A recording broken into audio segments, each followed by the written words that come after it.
अस्सलामुअलैकुम नाज़रीन, मैं हूं सलवा स्नैन और आप देख रहे हैं सूर्या न्यूज़ HD। आइए नजर डालते हैं आज की अहम।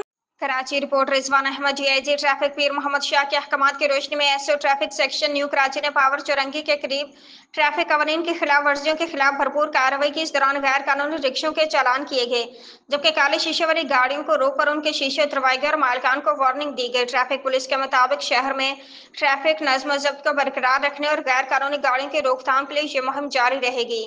एसओ ट्रैफिक न्यू कराची की निगरानी में होने वाली इस कार्रवाई के दौरान मुताबिक गाड़ियों को चेक किया गया और ट्रैफिक कवानीन की खिलाफ वर्जी पर फौरी कानूनी कार्रवाई अमल में लाई गई। पुलिस जराये के मुताबिक रिक्शों के फिटनेस, रजिस्ट्रेशन और रोड परमिट की अदम दस्तियाबी जैसे मामलात पर खसूसी तवज्जो दी गई, जबकि काले शीशे वाली गाड़ियों को शहर में इजराम की रोकथाम के तनाजुर में भी खतरनाक करार दिया गया है। कार्रवाई के दौरान कई रिक्शे जब्त किए गए और मुतादिद गाड़ी मालकान को मौका पर ही चालान जारी किया गया। एहलकारों ने शहरी को ट्रैफिक कवानीन की पाबंदी करने और गाड़ियों को कानूनी तकाजे के मुताबिक रखने की तलकीन की।